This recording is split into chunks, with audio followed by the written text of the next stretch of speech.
పెద్దోళ్ల భూములు వదిలేస్తారు. పొద్దునే లేస్తే పేదోళ్ల భూముల వెనుక పడతారు. పేదోడికి న్యాయం, పెద్దోడికి ఒక న్యాయమా?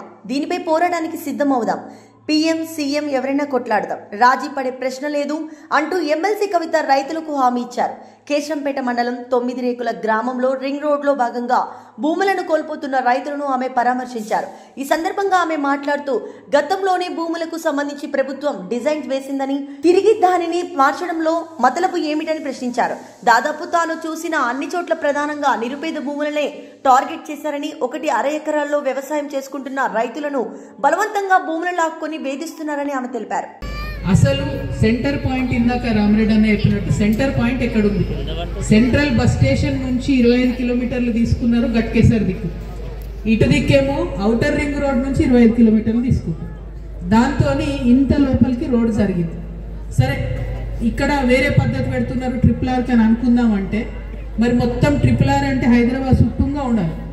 అన్ని దిక్కులైతే ఒక తిరగలేదు, వంకర టింకర నీరు గట్టే తిరిగినట్టు నీళ్ళలో అట్లా తిరుగుతుంది రోడ్డు. దాంతోనే ఇప్పుడు బాధ. మరి ఎందుకు ఇట్లా? ఎవరి కోసం ఈ రోడ్డు? ఎవరి డెవలప్మెంట్ కోసం, ఎవరి అభివృద్ధి కోసం? దీన్ని మాత్రం మనం ఖచ్చితంగా అడగాల్సినటువంటి అవసరం ఉన్నది. అది తప్పకుండా అడుగుదాం. ఎందుకంటే భూమి పోయేటటువంటి రైతుకి కనీసం లాభం అయినా జరగాలి, ఈ ఊరికన్నా ఏమైనా లాభం జరగాలి. అట్లా కాకుండా 3వసారి మార్చి 4వసారి మన 9 రేకులకు వచ్చిరంటే ఖచ్చితంగా దాని వెనుక ఏదో కుట్ర ఉన్నది, మంచి అభిప్రాయం అయితే లేదని మాత్రం అర్థమవుతా ఉంది. ప్రతి చోట అట్లనే జరుగుతుంది. మొత్తం ఈ రీజనల్ రింగ్ రోడ్ అంతా కూడా మళ్ళా సర్వే చేయాలని చెప్పి నితిన్ గడ్కరీ గారని మంత్రి ఉంటారు, ఆయన చాలా మంచి మనిషి. మేము ఆయనతో కలిసి పార్లమెంట్లో పనిచేసినాం.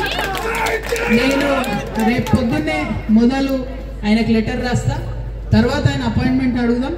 ఆయన అపాయింట్మెంట్ ఇచ్చారంటే మనందరం కూడా పోదాం. మహారాష్ట్ర అయితే మహారాష్ట్ర, ఢిల్లీ అయితే ఢిల్లీ పోదాం. అందరం పోయి నితిన్ గడ్కరీ గారి దగ్గర కూర్చొని మరి మెదక్లో ఏమవుతుంది, గట్కేసర్లో ఏమవుతుంది, ఇటు దిక్కు ఏమవుతుంది, మన మహబూబ్నగర్లో ఏంది ఈ సంగతి ఏంది, ఇవన్నీ కూడా అడుగుదాము. అడిగి ఖచ్చితంగా ఒకటే తీరు అందరికీ ఉండాలి రూల్. దానికోసం ప్రయత్నం చేద్దాం. ఎందుకంటే ఎక్కడ ఏ తెలంగాణ బిడ్డ బాధపడ్డా మనందరికీ బాధనే. అందరికి ఒక సమానం ఉండాలి రూల్ అనేది. కానీ ఒక్కొక్కరికి ఒక్కొక్క తీరు, పెద్దవాళ్ళకి లాభం అయ్యేటట్టు, చిన్న వాళ్ళకి నష్టమయ్యేటట్టు ఉండొద్దు అనేది నా ఆలోచన. అందుకోసమే ఇంత లేట్ అయినా ఇక్కడ దాకా వచ్చింది. ఎందుకు అంటే ఈ దుఃఖం గురించి మా సీమ రమేష్ అన్న చెప్పిండు, మా అధ్యక్షుడు పాండురంగారెడ్డి అన్న చెప్పిండు, అట్లనే మా ముస్తఫా గారు మైనారిటీ సెల్ ప్రెసిడెంట్ తని చెప్పిండు, మా కోలసీన్ అన్న చెప్పిండు.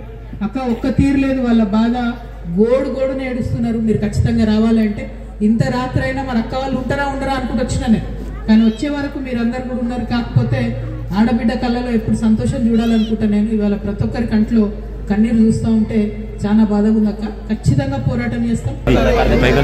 కాకపోతే ఏ పరిస్థితులలో మరి ఆ రింగ్ రోడ్డుకు సంబంధించి ఏ పరిస్థితులలో మరి ఆ రింగ్ రోడ్డుకు సంబంధించినటువంటి అలైన్మెంట్ ఉండాలి, దాని రూల్స్ ఏది, దానికి సంబంధించిన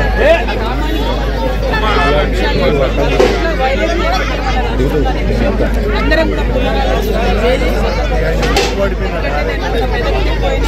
అక్కడ కంప్లీట్గా రింగ్ రోడ్ స్ట్రేట్ గా ఉండాల్సింది.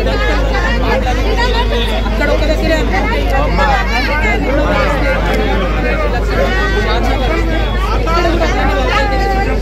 గ్రామానికి అంతేకుండా అటువైపు ఏమో సెంట్రల్ బస్ స్టేషన్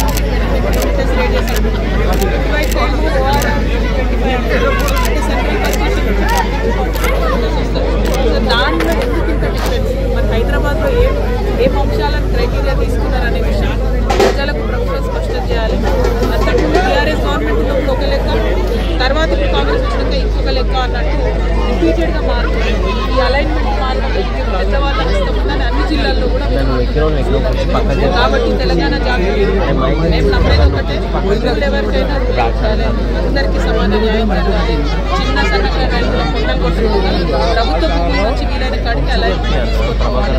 అట్లా జరగాలని నితిన్ గడ్కరీ గారికి రాష్ట్రంలో ఎవరైతే గ్రామస్తులు